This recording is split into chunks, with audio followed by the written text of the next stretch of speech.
Pour faire des investissements, c'est très facile. Il faut repérer des titres. Vous en avez donné 5 au mois de janvier, c'est-à-dire LVMH, AXA, Carrefour, Total Energy, Bouygues. On va regarder qu'est-ce qui s'est passé sur le bilan du premier trimestre 2024. Et à la fin de la vidéo, je vais vous montrer la performance de mon plan d'épargne en action. Abonnez-vous, likez la vidéo et partagez-la au maximum. Bienvenue dans cette vidéo.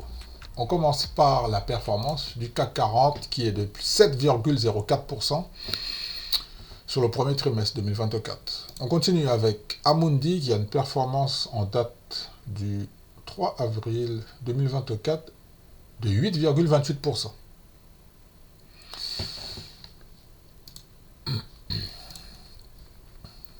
LVMH a une performance de 10,62%. Donc on a un point bas à 650 et on a un point haut à 850. Ok? D'accord. Mais sauf que nous, c'est pas suffisant. Je vais vous donner des éléments complémentaires. Et je vous assure que vous aussi faites des recherches complémentaires. Ok? Nous sommes dans le secteur du luxe. LVMH, c'est un leader mondial. Je vous partage déjà l'écran. Ok? Pour voir les niveaux. Ça, ce sont les niveaux clés fondamentaux. C'est-à-dire, personnellement, j'achète à chaque fois que le titre va venir toucher la ligne verte, c'est-à-dire le support, et prendre les bénéfices quand elle va toucher la ligne rouge, c'est-à-dire la résistance. Donc, on a un support 650 qui a bien fait son travail, c'est-à-dire un support 2. C'est un support 2 qui a bien fait son travail en janvier. D'accord? Au mois de janvier, le support 2, c'est-à-dire, c'est un niveau majeur, 650, notez-le quelque part, 650, 55, 60, on peut rentrer ici, il n'y a pas de souci. Et après, moi, ce qui est important de comprendre, c'est que qu'est-ce qui va se passer après? Après, le titre, il va partir à la hausse. Mais il ne s'arrête pas n'importe où, il y a des niveaux qui sont connus, notamment la deuxième résistance du mois de février, qui nous amène à 875. Comme je vous l'ai toujours dit, les titres ne s'arrêtent pas sur n'importe quel niveau. Je vous donne les niveaux clés pour le mois d'avril 2024. D'accord? Donc, on a un point pivot à 844. On a une résistance 1 à 875 qui est connue. Ensuite, on a une deuxième résistance à 917. Les supports maintenant, ce sont les zones d'achat. Alors, support 1, 802. Support 2, 770. Support 3, 730. Et moi, personnellement, je vous ai dit, j'achète sur le support majeur. Support majeur. C'est la ligne verte en bas. Et je veux prendre mon bénéfice sur la ligne rouge, là. Ok? Ça, c'est mon point de vue personnel. Dites-moi comment vous faites de votre côté. On va passer avec le deuxième titre. C'est AXA, qui a une performance de 14,85%. Donc, on a eu un point bas à 29 et après, on a eu une accélération pour atteindre le niveau des 34 euros. Ok? Ça, c'est très bien. Pour aller plus loin, je vais vous donner les niveaux clés.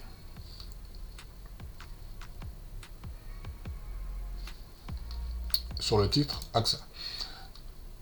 Comme je vous l'ai dit, personnellement, j'achète quand ça vient toucher la ligne verte. Donc, ce sont des niveaux qui sont connus. Donc, on a un point bas à 29 et maintenant, on a un point haut. Le point bas, ça a eu lieu en janvier. Ensuite, 2 mois plus tard, donc février, mars, fin mars, on était sur le niveau des 35 euros. Au moment où je tourne cette vidéo, on a clôturé à 34,87. Je vous donne les points clés pour le mois d'avril. Ok, donc on a un point pivot à 34,03. On a une première résistance à 35,80. Si ça continue de monter, il va aller chercher 36,78 et pourquoi pas 38,55. Mais le niveau connu, c'est la ligne rouge que je vous ai mis là, 35,22. Ça, c'est connu. Ensuite, en bas, pour les supports pour le mois d'avril, on a le premier support, c'est 33,05, le deuxième, 31,28 et le troisième, 30,30, c'est-à-dire 30. Ok? Ça, c'est très, très solide. Vous avez sûrement un PEA et je vous invite de temps en temps à regarder qu'est-ce qui se passe dans votre PEA. Il ne suffit pas d'acheter un titre sur n'importe quel niveau.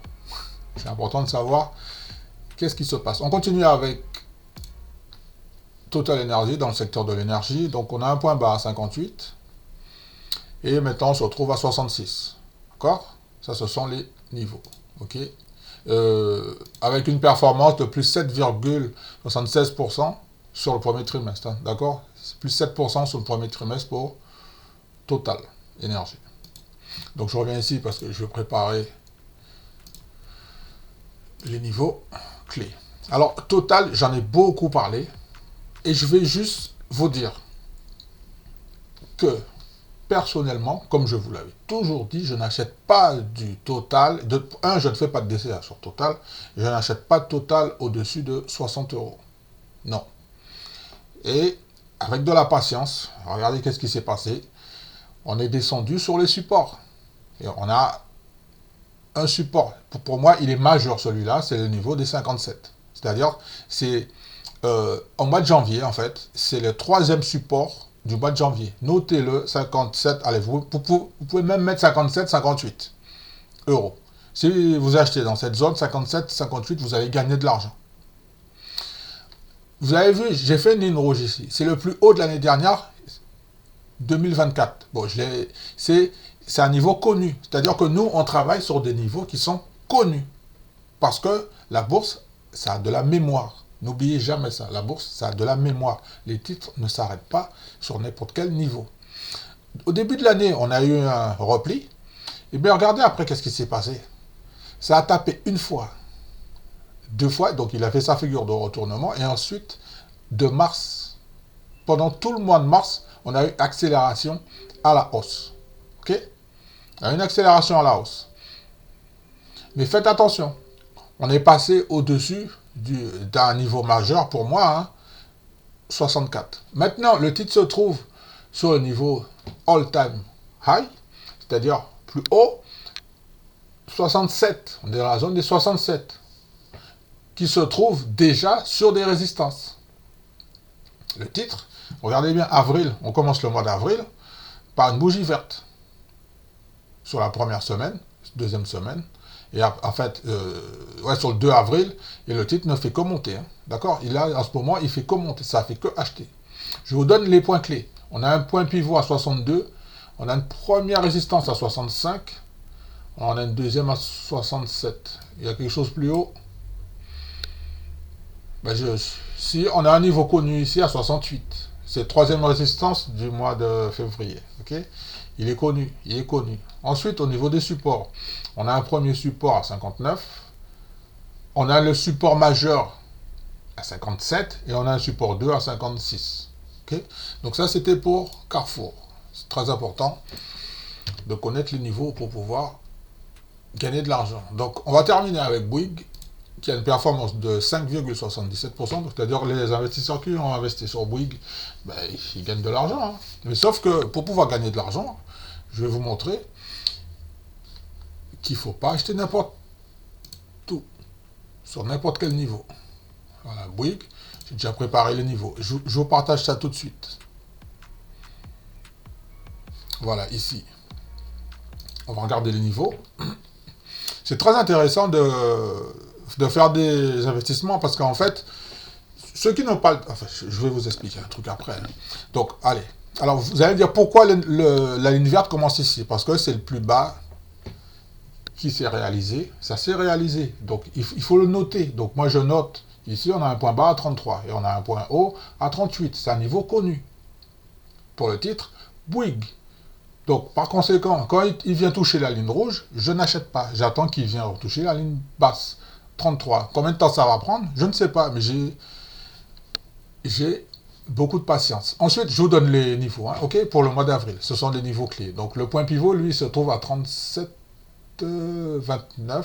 On a une première résistance à 38,79, une deuxième à 39,74, une troisième à 41,24. Ok. Ensuite, on a une première zone d'achat S1, 36,34, S2, 2 € plus bas, pardon, 34,84, troisième support 33, ben, puis après on a un support majeur à 30. Ok. Mais on regarde bien qu'on a commencé le mois d'avril dans le vert, il a fait semblant de monter, il a reculé. Attention, parce que là on arrive, parce qu'en fait il l'a tapé une fois, deux fois. En revanche, on a une belle accélération du 15 février, même de début février, jusqu'au 21 mars. En fait, jusqu'à la fin du mois de mars, en fait. Hein, ok. Ça s'est bien comporté. Le titre s'est très très bien comporté. D'accord. Donc, je vais terminer rapidement avec l'ETF. Parce que comme j'en ai parlé, donc, l'ETF Amundi, parce qu'il y a des investisseurs qui n'ont pas le temps de faire des investigations sur les titres, parce qu'ils n'en ont pas du temps très chargé. Qu'est-ce qu'ils font? Vous avez une possibilité d'acheter l'ETF Amundi CAC 40. Pourquoi? Parce qu'en fait, il va répliquer tout ce que fait le CAC 40. Et dans ce panier, en fait, il y a les plus grosses capitalisations boursières du CAC 40. Et je vous ai montré au début que la performance, elle est similaire à celle du CAC 40, hein, à quelques décimales près. Alors ici, ce qui est important de noter, c'est qu'on a un support majeur, pour moi, hein, c'est 72. Et regardez bien, comme par hasard, il a pris quoi? Ben, il a pris pratiquement 10 euros, hein, regardez. Donc, est-ce que je vais venir acheter ici? Non. Bon, en revanche, si vous faites du DCA, il n'y a pas de souci. Vous faites du DCA, il n'y a pas de problème. Si vous faites du DCA, donc je vous donne les points pivots pour le mois d'avril. Donc, les niveaux clés sont pour le mois d'avril. 80, c'est le point pivot. En haut, première résistance 82,26, deuxième résistance 83,54, 85, 83, 85,69, c'est la troisième résistance. On a un premier support à 78,83 et un deuxième support à 76 et un troisième support à 75,40. Alors, je peux comprendre que c'est fastidieux de voir les niveaux, mais personnellement, si je n'ai pas le niveau, je ne peux pas investir.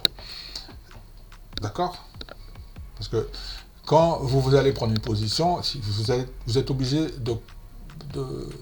d'acheter quelque chose. Vous êtes obligé d'acheter quelque chose. Hein, ok? Donc maintenant, il y a un document que je vais vous montrer. Il est ici.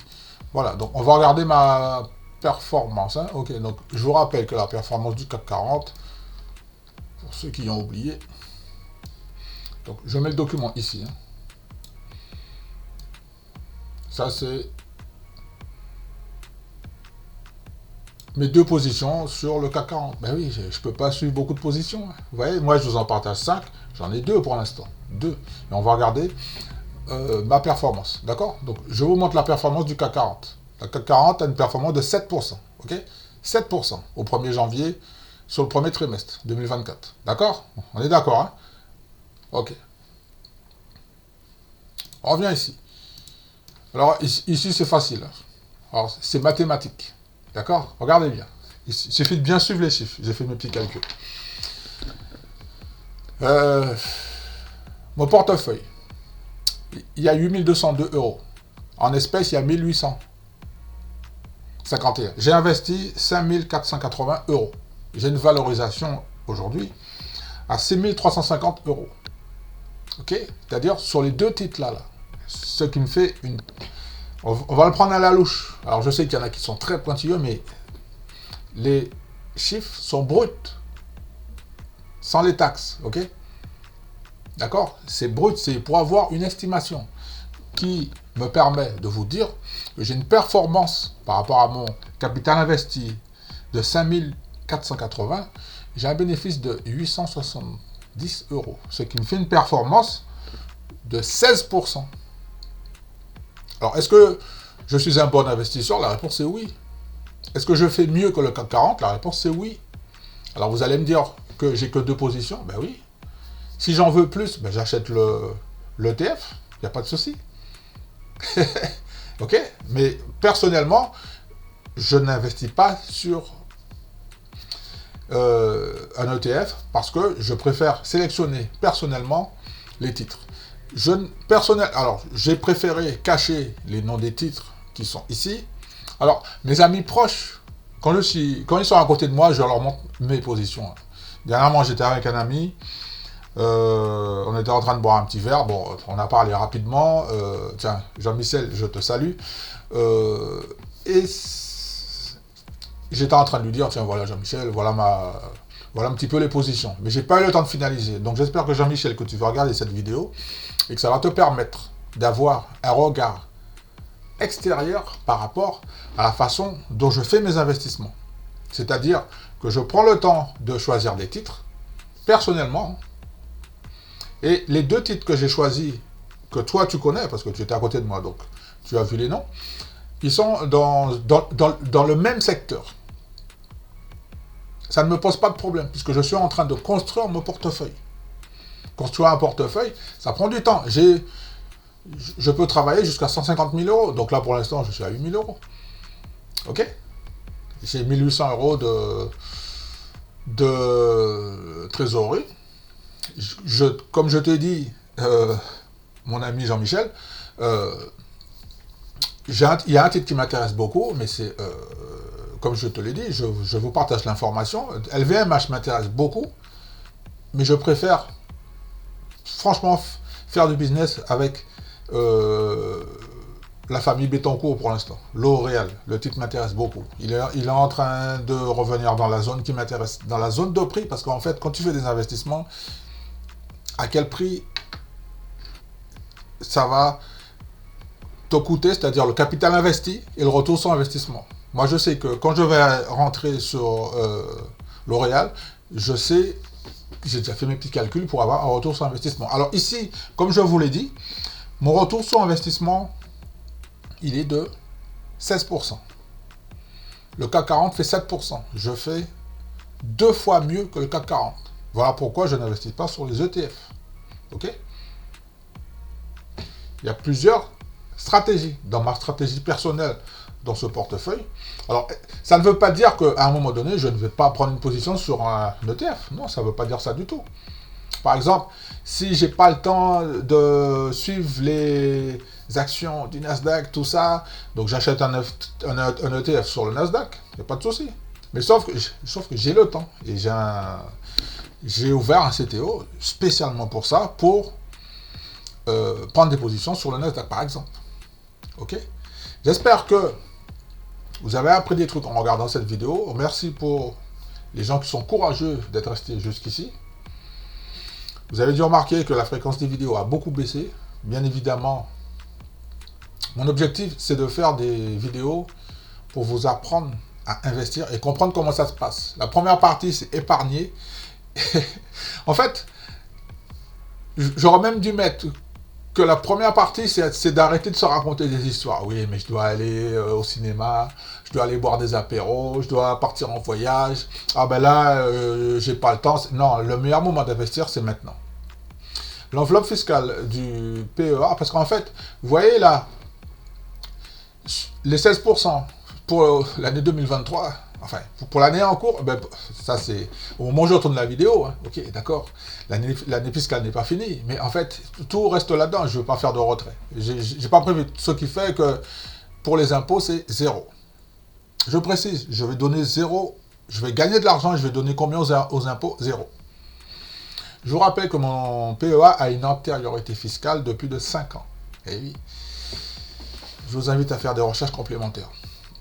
Ce que j'ai envie de vous dire, que 1, arrêtez de vous raconter des histoires. 2, si vous avez un portefeuille, faites le ménage, faites du tri, faites des arbitrages à tous les trimestres, tous les semestres, ou une fois dans l'année, faites des rotations sectorielles. Sur quelle position? Celle qui ne vous intéresse plus. C'est la clé.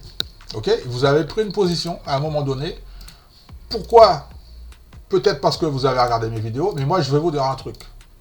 Ne prenez jamais une position après avoir regardé une de mes vidéos. Jamais. Ne faites pas ça. Prenez des titres pour les mettre dans vos favoris. Trouvez un prix qui vous intéresse et à un moment donné, faites vos calculs. J'achète à temps et j'attends un retour sur investissement. Ensuite, j'ai envie de vous dire que si vous faites ça, c'est-à-dire, comme je vous ai montré, vous achetez sur les lignes vertes, vous vendez sur les lignes rouges. Franchement, alors il va falloir avoir beaucoup de patience, de la discipline, mais à un moment donné, vous n'allez pas avoir les performances du CAC 40. Non. D'accord? Si vous avez des questions, n'hésitez pas. Donc là, j'ai mon petit copain qui continue de distribuer des billets. Et normalement, j'attends 3 billets pour mon PEA. En plus des 16%. Parce qu'en fait, j'attends des dividendes qui n'ont pas encore été reçus. C'est la saison là, des dividendes sur la zone Europe. Voilà pourquoi j'ai diversifié un petit peu, un petit pourcentage sur la zone Europe. Okay, moi, mon objectif, c'est de faire monter la classe d'actifs dans la poche du PEA. Okay. Je vous remercie beaucoup d'avoir regardé cette vidéo.